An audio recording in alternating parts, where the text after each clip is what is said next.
Now, these are both cards of commitment. This is a week where you're really looking at what you're committed to, how you're going forward. Start off with the Four of Wands. Like I said, this is where we've reached the foundation. It says, okay, you've got a great foundation. Celebrate how far you've come. The Four of Wands is a card of celebration. It's very happy energy. I actually love the Four of Wands.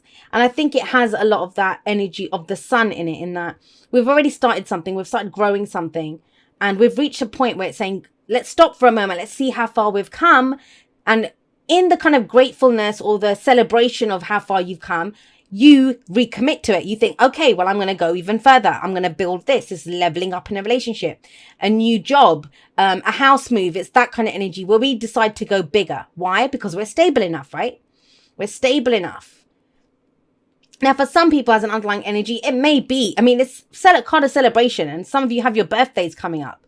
So it could be to do with that, but I'm seeing it as a bigger energy, especially with the Hierophant coming up beneath it, because as much as the minor arcana is about our day-to-day experiences of what's going on, and, you know, you have 4 minor arcana energies that have come up here. Let me just make sure I'm not making that up. Nope, there we go, 4.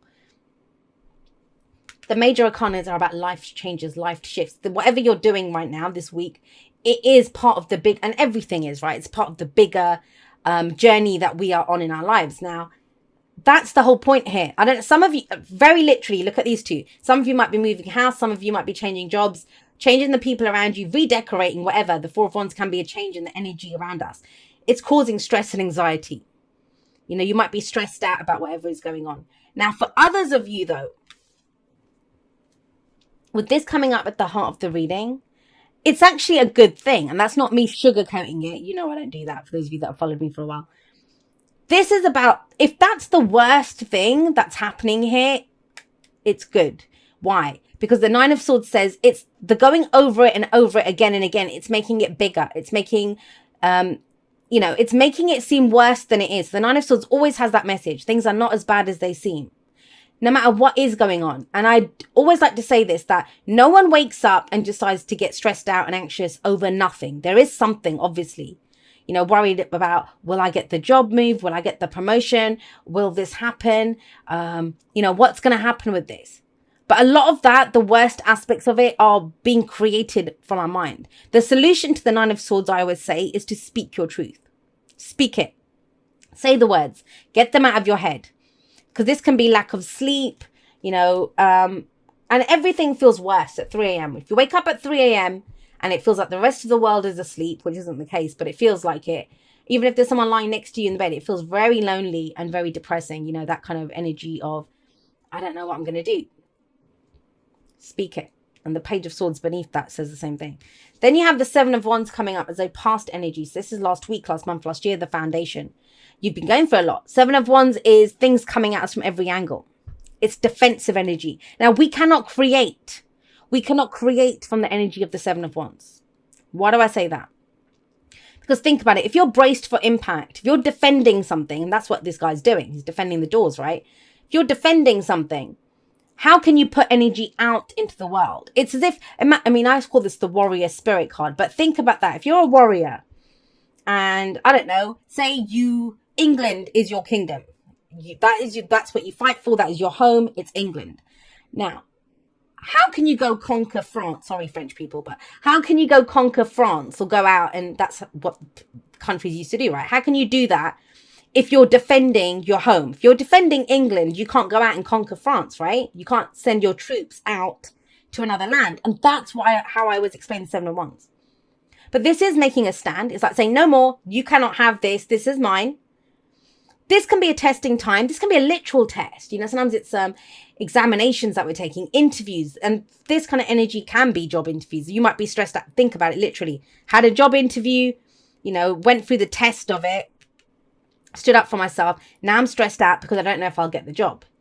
I'm just trying to explain how the energy can come through. Or obviously, it's a general reading and it can go both ways, first of all. So if there's someone central to your story, you might be explaining what's going on there if you're stressed out about that. But the other thing is we use the energy in different ways. Some of you, it might be that, you know, I'm not going to deal with problems coming at me anymore. I'm going to go create something. Let me look at what my foundation is. How do I build on this? How do I commit? Some of you have been asked to commit to something. That's what's causing you the stress, because you've gone through such a troubling time in the worst. In the past, you've gone through this troubling time in the past. So you're thinking the worst now that, you know, well, I don't want to go through that again. I'm happy with my 4 wands. I don't know if I want to get back into the fray with the 7. Where are we right now? Well, we have Faith or the Hierophant coming up in the present. And that's what you're being asked to look at. The Hierophant is a card of commitment. These are both marriage cards. So it could be someone's getting married this week. And this is that whole, oh, you know, it is stressful building up to it. You've gone through a lot to get to this stage. But the Faith card, that's why it's called Faith in this deck. What do you have faith in? Now, no one can tell us what we have faith in. That's the whole point of faith. It's ours. We choose to commit to it. But the Hierophant, it's the prescribed path. And have a look here. There's a lot of like religious, iconic people that you see from different faiths, right? It looks like these leaders of different faiths. And that's what the Hierophant is. It's sometimes called the Pope in some decks, or the High Priest. What is it that you conform to? What are your beliefs in this situation? What do you commit to? That's what's going to give you stability and security and get you out of this headspace here. I always say this. You don't have to have faith in what's going on around you. You don't have to have faith in the people around you, the path that you're on, what's coming up ahead. You don't have to worry about that. You just have to have faith in yourself. And faith is not hope. Faith is knowing that I will know what to do. I have strong boundaries. If someone tries to cross my boundary, I can deal with it. You have faith in yourself, knowing that I will know what to do. Some of you, it might be that, you know, why are you stressed? This is what's getting me. Why is there this stress and anxiety at the heart of this? Because the rest of it looks pretty good, like going forward, commitment, stability, the prescribed path. But that might be it. The whole point of the Hierophant, I always say this, is that, you know, if it's career and stuff, it might be that you've studied to do something and you no longer want to do it. It doesn't bring you fulfillment. I don't want to be a lawyer. Or everyone in your family's been a doctor and you're expected to be a doctor, but that's not who you are. You're an artist or a painter or, you know, fashion designer or something totally different. So the Faith can't ask you to look at tradition. Are you following tradition? What is your tradition? We can create new traditions, right? It's the prescribed path, but we choose to conform to it. So what expectations are you putting on yourself based on what you have faith in, what you believe in? Important to know that. Why do I say that? Because going forward, we have the Page of Swords. So I see the Page of Swords as whatever this is that's stressing you out, that's, you know, bringing you this anxiety and stress and becoming bigger and bigger. That's the spy. What does this Page of Swords do? He goes and gets more information. So the key thing to remember here, is just because it's always been that way doesn't mean it always will be that way. And with the Page of Swords coming up, there is more information available. I've always feel like there's been some misunderstanding when the Page of Swords shows up. Because he is the spy. He goes and gets more information. But I want you to imagine this. Say I got someone who knew nothing about tarot. This is the example I always give. So they know nothing about tarot. And I send them out there. And, I don't know. Maybe I tell them, go spy on this competitor for me. Or go find out this information about this deck. They can get the information. Doesn't mean they understand it because they don't know anything about tarot. They're going to just, you know, give it to me in their own terms. From their place of lack of understanding of the tarot in that example. I hope that makes sense. So, you know, it's about understanding. Ask more questions if you need to. But there has to be communication to get out of this. There is more information available to you. I think you're stressed out by the lack of information here. But it's kind of strange because it's asking you to commit before you get the more information. And that makes sense too if you think about it. What's the point of getting more information if you don't know whether you commit or not? And that's very telling. I mean, if it had been this way around, even then, it would be asking you to look at what's my foundation? Am I strong enough? How do I build this? You know, how am I going to go forward? And then it says get the information. But it's not that. This is asking you to look at what do you want? Where are you? What do you prescribe to? What is your faith in? What do you want? Know where you are first. And then get more information based on that. Don't decide where you are based on what's going on around you. Because the faith is your faith, right? Where you want to go, what you commit to first. Then you'll know what to get more information on. And what comes out of that? The Empress. The Empress is a card of expansion. It's abundance, growth. it's the opposite of this. Like I said about the Four of Pentacles. Four of Pentacles is very closed energy. Right at the beginning we had that, right? But the Seven of Wands is as well. Remember, you can't create from this because you're so busy defending yourself. So if you take nothing else away from this reading, take this. That time of defending, of, you know, saying, no, I'm not going to do this, or whatever you were defending, like yourself, your relationship, your work, whatever work you were doing, your passions, your creativity, that's past.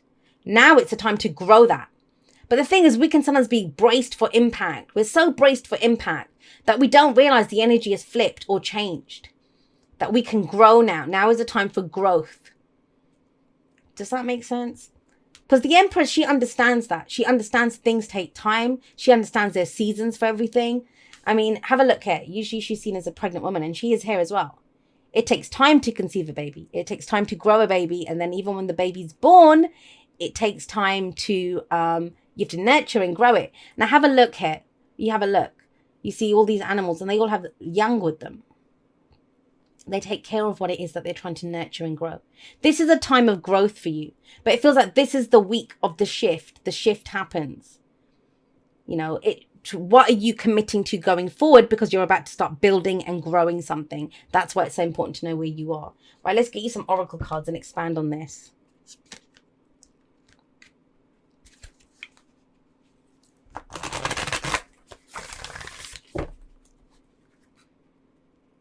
I mean, Sagittarius, you know better than anyone. And I have a Sagittarius rising. Just because it's always been that way doesn't mean it always has to be that way, right? But I think if you've not known where to go looking for more information or whatever, because you're so in your own head. And I think you haven't fully decided to commit to it. So imagine if I was going for a job, right? And I didn't know. I'm thinking, well, I could be this and I could be that. I can't go out there and start exploring everything. First, I have to decide, well, what do I want to do? Well, okay, I want to work for myself. Fine. Well, that crosses out all the other jobs that I would be applying for. What can I do? So it's working through it that way. But first, it's the commitment to what I want to work for myself. Do you see?